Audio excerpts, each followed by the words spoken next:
Croeso chi yma i'r Gell unwaith eto, ac wedi glaw mawr y ddoe a neithiwr gobeithio bod chi gyd wedi gallu cadw'n sych ac yn ddiogel. A dyma ni wedi cyrraedd y canfed Myfyrdod. Ni'n teimlo dylai fod yna rhyw fath o ddathliad, ond ddim yn siŵr sut i'n neud hynny.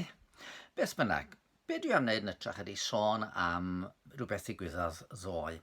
Yn y gardd gefn ni mae yna polyn telegraff oedden ni arfer i galw nhw, a gwifrau ffôn, hanner dwsin o dau o'n camgylch ni yn gwasgaru fel rhyw we pre-cop oddi wrth y polyn. Beth bynnag, mae peirianwyr y cwmni teleffon wedi bod yn odroion dros y misoedd diwetha, am fod am ryw wedi bod yn cael trafferthion efo'r ffonau a'r cysylltiad ar y we. A ddoedd nhw yna unwaith eto yn gweithio ar y llinellau. Doedd hi ddim yn dywydd arbennig iawn. Cawodydd yn y bore, cyn y glaw mawr bellach ymlaen yn y dydd, ond cyn y glaw mawr oedd hi hefyd yn wynt yn hyrddio ar adegau. Ac felly pan weles i ystol yn mynd yn erbyn y polyn ac un o'r dynion yn dringo i ben y polyn hwnnw, wel o'n i'n reit falch mod i'n eistedd yn ddiogel yn ystydu. Oedd y gwynt yn taro'n erbyn y gweithio'r drian wrth iddo ddringo. Ond y peth cyntaf nath o, oedd clymu'r ystol gyda rhaff i'r polyn. Dyma fo yn profi'r polyn, yn trio ysgwyd o a gweld bod o'n gadarn ac yn solid. A wedyn, dyma fo yn clymu rhyw srap rownd i ganol, a rownd y polyn i'w gadw fo'n ddiogel. Fel tasa fo yn llithro, wel fydde fo ddim yn disgyn. Mi fydde fo'n ddiogel achos bod o wedi ei glymu i'r polyn. Na, mesurau diogelwch yn golygu nad oedd yn cymryd risg o unrhyw y fath. Cos oedd y polyn yn saff, wel, mi oedd ynte hefyd yn saff. Ond do'n i ddim pa mor ddiogel fyddech chi'n teimlo ar ben ystol. Mae'n ambell un sy'n dringo heb ddim trafferth, tra mae eraill yn teimlo'n ben ysgafn ar ben cader. Ond os ydych chi wedi'ch clymu i rhywbeth soled, nid sut ydych chi'n teimlo sydd yn cyfri yna chi. O pa mor gadarn ydych chi wedi'ch clymu i'r angor hwnnw, i'r polyn hwnnw, i'r graig hwnnw. Mae'r aml, mae yna ryw wrthgyferbyniad yn does rhwng yn teimladau a'n sefyllfa ni mewn gwirionedd. Os di'r ofn yn ormod, wnawn ni ddim mentro. Os fedrwn ni goncro'r ofn, yna gallwn fentro yn wyneb pob hyder wrth roi'n ffydd mewn rhywbeth sicr. Ac wrth fentro wedyn efallai'n cael rhyw brofiad eitha braf, eitha gwahanol. Rwan, gadwch i mi gymryd yr hyn weles i ddoe fel darlun o'n ffydd ni. Fel ag oedd y polyn ddoe yn ddigon cadarn i ddal y gweithiwr. Rydyn ni'n honni fod yr arglwydd Iesu yn ddigon cryf i'n cadw ni, beth bynnag sy'n digwydd i ni mewn bywyd. Wedi'r cyfan, nid rhyw athronydd dofn o'r hen fyd yn cynnig rhyw ddoethineb i'n helpu ni ar y ffordd, ydy Iesu yna. Dyma'r gair tragwyddol oedd yn y dechreuad gyda Duw. Dyma'r un y crewyd y byd trwyddo ac i fwyn ef, y mae pob peth wedi greu. Dyma hefyd yr un anwyd i fod yn waredwr i ni. Fel os y gair tragwyddol yma yn gnawd, yn mwyn. Mae wedi wynebu yn gelyn, wyneb yn wyneb a'i goncro. Fe wynebodd y diafol, heb roi mewn iddo fo un waith, wedi demtio'r un ffunud yn unau ac eto heb bechu. Ac yna, fe wynebodd ganlyniadau yn beienni ar y groes, ac fe goncrodd farwolaeth. Fe goncrodd yn gelyn mawr ni trwy atgyfodi y trydydd dydd. Dyma'r un fedra ddeud wedi yr atgyfodiad. Rhoddwyd i mi bob awdurdod yn y nef ac ar y ddaear. Oherwydd wedi'r atgyfodiad trad yr chafodd Duw ef a roedd o'r enw sydd goruwch pob enw, fel wrth enw Iesu y plygau pob glin yn y nef ac ar y ddaear, a than y ddaear. Cyffesau pob tafod fod Iesu Grist yn arglwydd gogoniant Duw Dad.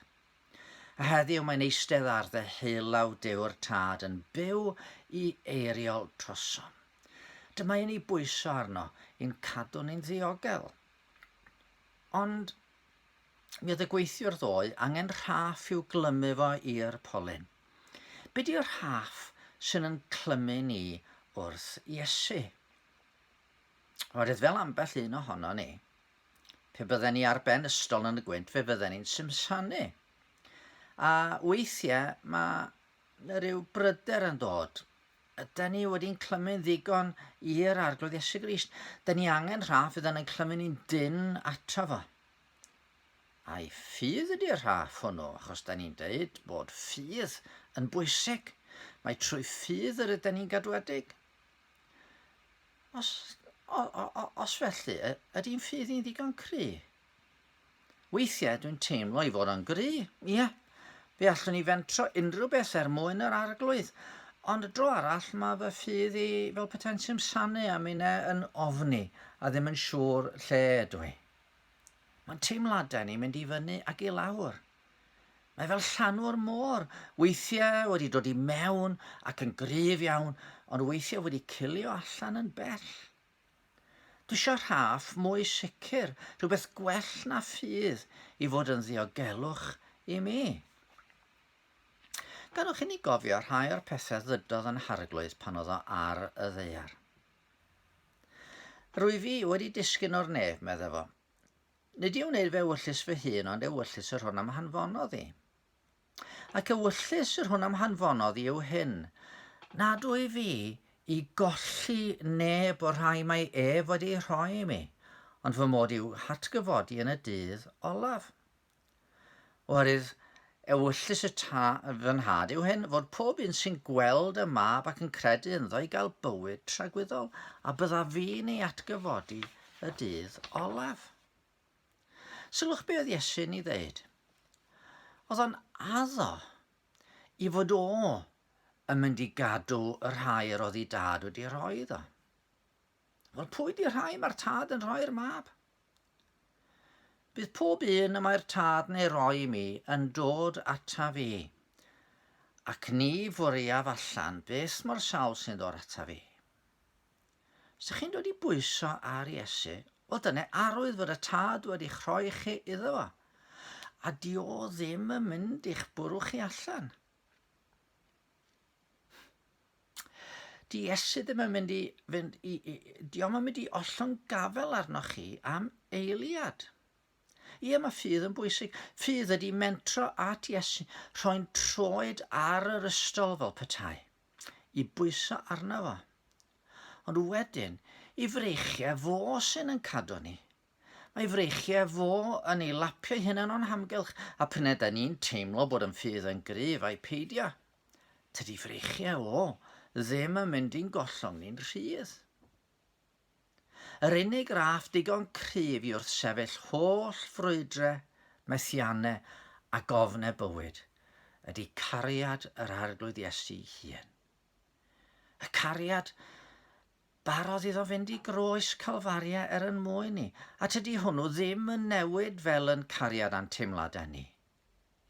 Mae o wedi gofyn i'w dad nefol, o dad, am y rhai o'r ti wedi rhoi I mi, fy nymuniad yw iddynt hwy fod gyda mi lle rwy fi, mwyn iddynt weld fy ngogoniant, y gogoniant a roddais ti mi oherwydd I ti fy ngharu cyn seilio'r byd.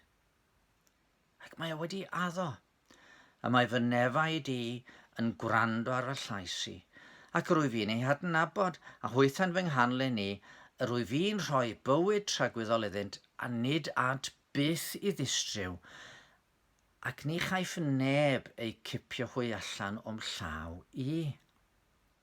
Oes, mae yna wyntoedd croes yn y byd sy'n yn taro ni a'n bygwth, a gallwn ni ofni weithiau byddwn ni'n methu a byddwn ni'n disgyn.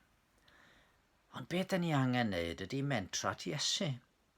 Pwyso arno, fel y pwysodd y gweithiwr hwnnw ddoe ar yr ystol. A mi fydd I freichiau fo, y breichiau wasgarodd ser y nef. Y breichiau ystynwyd ar led ar groes Calfaria dwyn yn beia. Fydd y breichiau hynny yn cyfleidio'n dyn i'n cadw ni'n ddiogel yng nghanol pob y storm. Gadwch i ni weddio. Arglwydd, dyn ni'n diolch i ti bod ni'n cael troi ata ti. Falle bod rhywun heddiw yng nghanol storm fawr ac yn ofni'r hyn sydd yn dod.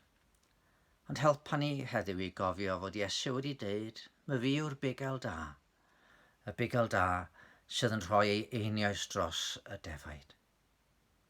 A fydd ydodd y mewn man arall, peidiwch a gadael i ddim gynnyrfu'ch calon.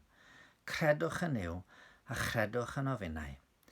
Yn hufanhad y mae llawer o drigfannau, pe na bydd ei felly fyddwn ni wedi dweud wrthych fod mod yn mynd i baratoi lle i chi.